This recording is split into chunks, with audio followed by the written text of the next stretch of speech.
Allô, mamie? Allô, ma grande? C'est dans ma visite? Ben oui, on a pris notre nouvelle auto électrique puis on est même venu en avion.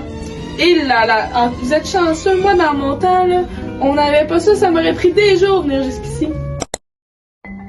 En effet, depuis le dernier siècle, les moyens de transport ont beaucoup évolué. Nous pouvons parler des charrettes, des bateaux et des trains qui ont perdu un peu leur place. Maintenant, de nos jours, les camions, les voitures électriques, les voitures et les avions sont beaucoup plus présentes. Mais pourquoi toi, c'est aussi lent? Parce que moi, on venait en train. C'était très long, c'était très lourd, et ils étaient faits en fer, et ils roulaient seulement avec des minéraux comme le charbon. Mais comment ça se fait que moi, c'est aussi vite? Car maintenant, vous avez des avions qui roulent avec du kérosène au lieu du gaz.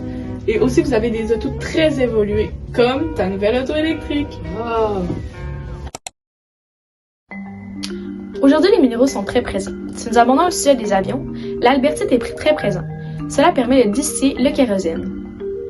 Pour construire des véhicules, nous avons besoin de beaucoup de minéraux, comme le titane, le cuivre, le fer et l'aluminium. Maintenant, si nous parlons des voitures électriques, pour faire leur batterie, nous avons besoin de cobalt, de lithium, de nickel et de graphite.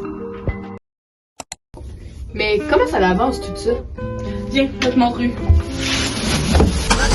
Bon, comme tu vas voir, mon auto a démarré à cause que j'ai mis de l'essence tantôt dedans. L'essence, c'est possible à cause qu'on prend du cobalt pour la raffiner. Ah ouais? Est-ce que c'est la même chose pour les camions? Oui, le cobalt raffine aussi le diesel. Puis mon auto à moi, comment on la recharge? Ton auto, toi, on la recharge avec de l'électricité. Ça peut être fait de plusieurs façons différentes, mais parfois on utilise de l'uranium, qui est un minéraux, et on fait de la combustion nucléaire avec pour créer de l'électricité.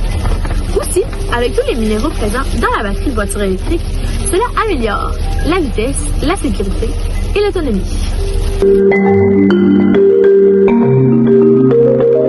Maintenant, grâce à la robotique, nous pouvons inspecter les mines en toute sécurité.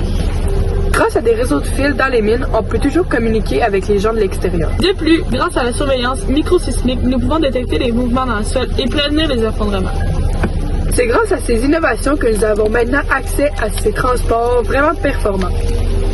Bref, les minéraux ont grandement contribué au développement des transports dans le dernier siècle.